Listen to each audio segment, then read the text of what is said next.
ವಯಸ್ಸಾಗಿರೋರಿಗೆ ಇಷ್ಟೊಂದು ಎಷ್ಟು ದಿನ ಕಾಯ್ಬೇಕು ಮೇಡಮ್? 30 ವರ್ಷದಿಂದ ಖಾತೆನೇ ಮಾಡ್ಕೊಟ್ಟಿಲ್ಲ. High court directions ಕೊಟ್ಬಿಟ್ಟಿದೆ. ಇದು ಕೊಟ್ಟು 6 ತಿಂಗಳ ಒಳಗಡೆ ಮುಗಿಸ್ಬೇಕು ಅಂತಲೇ ಹೇಳಿದ್ದಾರೆ.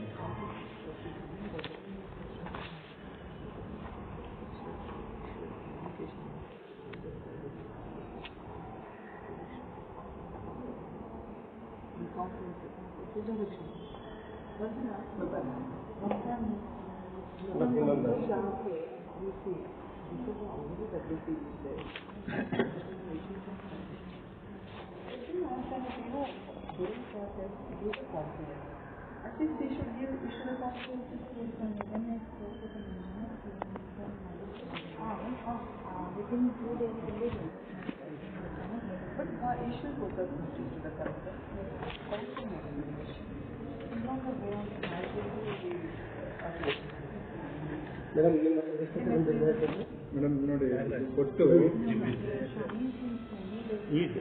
ನೀರು ಮಾತಾಡಲ್ಲ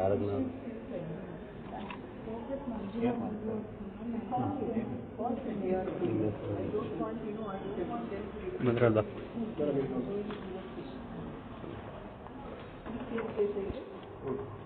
ಇದು ಹಾಂ ಹೌದು ಅಲ್ಲ ಇದು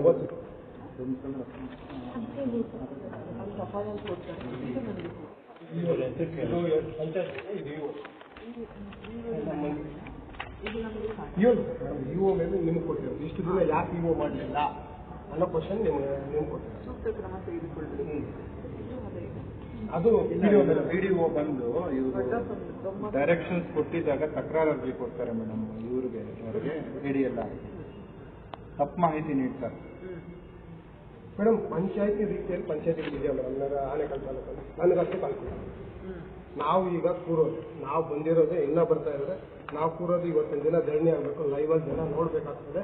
ಯಾಕಂದ್ರೆ ಆನೇಕಲ್ ತಾಲೂಕು ನಮ್ಗೆ ಅಂದಂಗೆ ಈಗ ಕೋರ್ಟ್ ಆರ್ಡ್ರ್ ಇವರು ಸತ್ತೋದ ಮೇಲೆ ಪಾಠ ಮಾಡ್ಕೊಡ್ತಾರೆ ಮೇಡಮ್. ಏನದ ಮೇಲೆ ಹಾಕಬೇಕು ಮೇಡಮ್ ಆ ಜಾಗನ ಇವ್ರನ್ನಲ್ಲೇ ಹೋಗ್ಬೇಕಾಗಿದೆ. ಇಲ್ಲ ನಮ್ಮನ್ನು ಹೋಗ್ಬೇಕು ನಮ್ಮಲ್ಲಿ ಯಾರೋ MLA ಮಾಡ್ತಾರೆ. MLA ಯಾರು ಮೇಡಮ್? ನಮ್ಮ ಸೇವಕನೇ ಯಾರು ಮೇಡಮ್ MLA? ಯಾಕಲೇ ಮೇಡಮ್ MLA? ನಾನು ಹೇಳ್ತೇನೆ MLA ಗೆ ಇದು ಏನು ಇಶ್ಯೂ ಇದೆ ಮ್ಯಾಮ್. ಆ್ಯಕ್ಚುಲಿ ಕೋರ್ಟ್ ಇನ್ಸ್ಟ್ರಕ್ಷನ್ಸ್ ಕೊಡ್ತಾರೆ ಬಟ್ ಪಬ್ಲಿಕ್ ಪ್ಲಸ್ ಅವ್ರ ಗ್ರಾಮ ಪಂಚಾಯತ್ ಜಾಸ್ತಿಯಿಂದ ಇದು public property, we need to protect public property ಅಂತ ಅವರ ಪಂಚಾಯತಿ ಕನ್ಸೆಪ್ಟ್ ಇದೆ. ಅದಕ್ಕೋಸ್ಕರ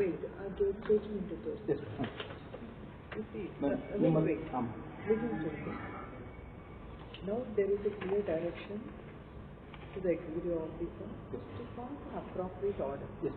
I'm not asking what you are doing. I'm not asking even merit. The direction is there to pass an appropriate order in compliance with the opposite direction. Yes, ma'am. In any direction ಕೊಟ್ಟಿದ್ರೆ ಅದಕ್ಕೆ ಒಂದು ನೀವು ಕಾಂಪ್ಲೆನ್ಸ್ ಮಾಡಬೇಕು. Yes. Have you done the complaint? Yes, ma'am. They have already You have endorsed. Yes, Endorsement you have given. ಕೊಟ್ಟಿದ್ದಾರೆ. ಕೊಟ್ಟ ಮೇಲೆ they have objected there. It is a public property there. We have to protect ಅಂತ. Based on that, I have given notice for the 4 people. Based on the their consent ತಗೊಂಡು ಅಲ್ಲಿ 4 members ಇದ್ದಾರೆ. ಅಲ್ಲಿ ಆ position ಇರುವಂಥದ್ದು notice ಕೊಟ್ಟಿದ್ದಾರೆ. Last Wednesday they have given declare for harassment ಏನು ಕೊಟ್ಟಿದ್ದಾರೆ. ಆ ಬೇಸ್ಡ್ ಆನ್ ದಟ್ ಅವರ documentation this I will discuss ಹೇಳಿದೆ. But since 2-3 days because of the meeting. Okay. Now in 2 days, 2 to 3 days, you sit with them, call them. No, I will evening 3 o'clock I have given appointment for them. Okay, no problem. Okay. At 3 o'clock, ಇದು ನೋಡಿ ಈಗ ನಾನು ಹೇಳಿದೆ. Madam ನೀವು ಹೇಳಿದ್ದೀರಾ ಇದು ಎಷ್ಟು ದಿನ ಕೋರ್ಟ್ಗೆ ಬೆಲೆ ಹೇಳ್ತೀನಿ ಮೇಡಮ್. ಹೈಕೋರ್ಟ್ ಬೆಲೆ ಎಷ್ಟು ದಿನ ಇರುತ್ತೆ ಒಂದು ಅಧಿಕಾರಿಗಳಿಗೆ? ಇವ್ರಿಗೆ ಅಂತ ಇಲ್ಲ ಮೇಡಮ್. ಈಗ PO ನೀಟಾಗಿ ಬರೆದು ನಾನೇ ಬಂದಿದ್ದೀನಿ ಮೇಡಮ್. ಎಲೆಕ್ಷನ್ ಟೈಮಲ್ಲಿ ಮೇಡಮ್ ಇದ್ದಾರೆ, ಅವ್ರ ಮುಂದೆನೇ ಬರೆದು ಎತ್ಕೊಂಡೋಗಿ PDO EO ಕೊಡಿ. ಅವ್ರು ಅವಾಗ ಇವರು ಇಲ್ಲ, ಎಲೆಕ್ಷನ್ ಡ್ಯೂಟಿಗೆ ಚೇಂಜ್ ಆಗಿದ್ರು, ಶ್ರೀನಿವಾಸ್ ಗೌಡ್ರು ಇದ್ರು. ಅವ್ರಿಗೆ ಎತ್ಕೊಂಡು ಹೋಗಿ ಕೊಟ್ಟ ಮೇಲೆ ಅವ್ರು ಹೋದ ಮೇಲೆ ತಿರ್ಗಾ ಇವ್ರು ಬಂದ ಮೇಲೆ ತಿರ್ಗಾ ತಿಂಗಳನ್ನ ಗಟ್ಟಲೆ ಹಾಕಿ ಎಷ್ಟು ಸತಿ ಮೇಡಮ್ ಒಬ್ಬ PDO ಯಾವ ಥರ ನೀಡ್ತಾರೆ? ಆನೇಕಲ್ಲಲ್ಲಿ ಓಪನ್ ಆಗಿರ್ತೀನಿ, ಒಬ್ಬ PDO ಕೇಂದ್ರ ಸ್ಥಾನದಲ್ಲಿಲ್ಲ. ಯಾರು 2 ಗಂಟೆ ಒಳಗಡೆ ಆಫೀಸ್ ಬರೋದಿಲ್ಲ, ಯಾರು ಐಡೆಂಟಿ ಕಾರ್ಡ್ಗಳು ಧರಿಸೋದಿಲ್ಲ. ಕಾನೂನಿಗೆ ಕಿಚ್ಚಿದ ಬೆಲೆ ಇಲ್ಲ, ಕಿಚ್ಚಿದ ಬೆಲೆ ಮೇಡಮ್ ಕೊಟ್ಟಾಗಿದೆ. ಕೊಟ್ಟು ಸಾಕಾಗಿದೆ. ಇವತ್ತು ನಾವು ಕೂರ್ತೀವಿ ಮೇಡಮ್. ಆಯ್ತರಿಗೆ ಹೋಗಿದ್ದೀನಿ ಮೇಡಮ್. ಅದು ಬೇಡಮ್ಮ. ಈಗ ಇನ್ನೊಂದು ನನ್ನ ಕಡೆಯಿಂದ ಒಂದು circular hockey, suppose anybody violates this, you just immediately suspect. Send them out of Aanekal and send them out of Bangalore. Do that. ಆಮೇಲೆ ಮೇಡಮ್ ಯಾರು ಕೇಂದ್ರ ಸ್ಥಾನದಲ್ಲಿ ಹೊಂದಿಲ್ಲ, ಬಟ್ PDOಗಳು ಜಾಗಕ್ಕೆ ಅಲ್ಲಿ ಬರಲ್ಲ. ಬಟ್ ಗೌರ್ಮೆಂಟ್ ಜಾಗಗಳಲ್ಲಿ ರಸ್ತೆಗಳು ಮಾಡ್ತಾರೆ, ಅಂಗನವಾಡಿಗಳು ಕಟ್ತಾರೆ. ಅವರು ರಾಜಾರೋಷವಾಗಿ ಇನೋವಾದಲ್ಲಿ ಡ್ರೈವರ್ನ ಇಟ್ಕೊಂಡು ಮುತ್ತನಲ್ಲೂರು ಗ್ರಾಮ ಪಂಚಾಯತಿ PDO ಬರ್ತಾನೆ. ಅದನ್ನ ಯಾವ್ದು ಇವತ್ತಿನವರೆಗೂ ಕ್ರಮ ಇಲ್ಲ. ಅದು ಎಲೆಕ್ಷನ್ ಕೋಡ್ ಆಫ್ ಕಂಡಕ್ಟ್ ಅಲ್ಲಿ ಬಿಲ್ ಪಾಸ್ ಮಾಡ್ತಾರೆ. 17.5 ಲಕ್ಷ ಒಂದಿನ್ನೇ 3 ಪೀಸ್ ಮಾಡಿ, ಒಂದೇ ರೋಡ್ ಮೇಡಮ್. ಈ ರೋಡ್ ಇಲ್ಲಿಂದ ನೋಡಿ, ಅಲ್ಲಿಂದ ಇಒ ಇಂದ ಇಲ್ಲಿವರೆಗೂ ಮೇಡಮ್ ರೋಡ್ ಇದನ್ನ 3 ಪೀಸ್ ಮಾಡಿದ್ದಾರೆ. ಅದು CO ಬರ್ದಿದ್ದಾರೆ madam. Then why inquiry has not been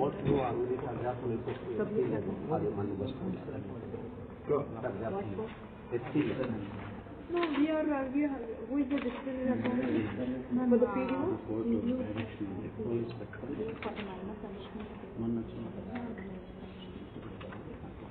Commissioner, you have already given that submitted. No problem. Note it down. ನಾನು ಹೋಗಿದ್ದೀನಿ ಮೇಡಮ್, ಕಮಿಷನರ್ ಹತ್ರ ಹೋಗಿದ್ದೀನಿ. ಇದು ಕೋರ್ಟ್ ಪ್ರೊಸೀಡಿಂಗ್ ಆಗಬೇಕಾದ್ರೆ ಮನೆ, ಖಾಲಿ ನಿವೇಶನ, ಗೌರ್ಮೆಂಟ್ ಪ್ರಾಪರ್ಟಿ ಎಲ್ಲ ಸರ್ವೆ ಆಗಿದೆ.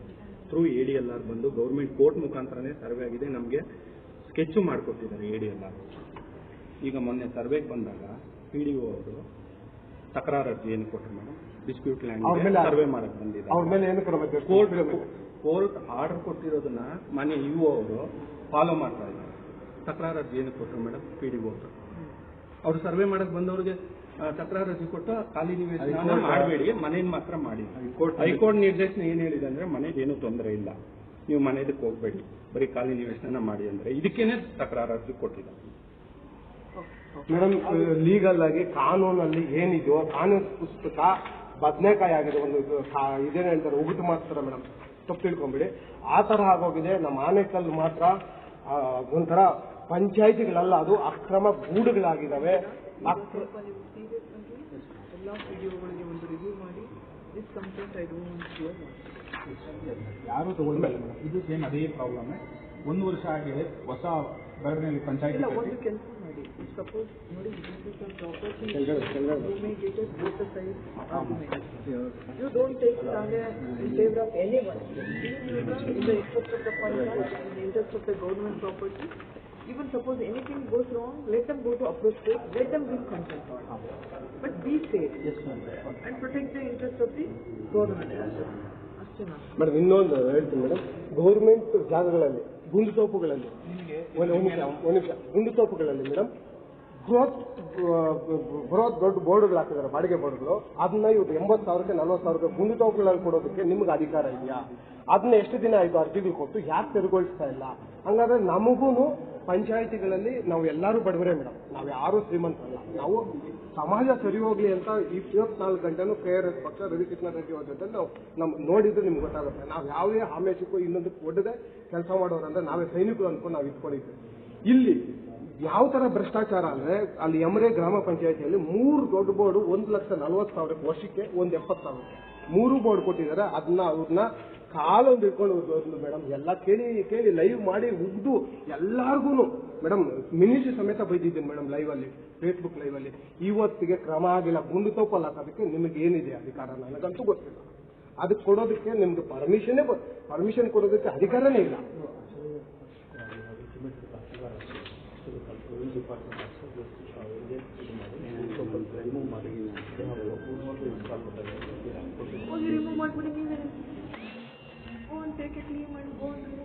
Suppose if it is not as per the rules, if it is they have revenue ಬರ್ತದೆ ನಮಗೆ ಅಂತ ಏನಾದ್ರು ಅವರೇನಾದ್ರು ಡಿಸಿಷನ್ ತಗೊಂಡಿದ್ರೆ ಪಂಚಾಯತ್ ಸ್ಟೇಷನ್ ಪಂಚಾಯತ್ ಏನು ಮಾಡಿರ್ಬೋದು, ನಮಗೆ ಒಂದು ರೆವಿನ್ಯೂ ಬರುತ್ತೆ ಅಂತ they must have given permission.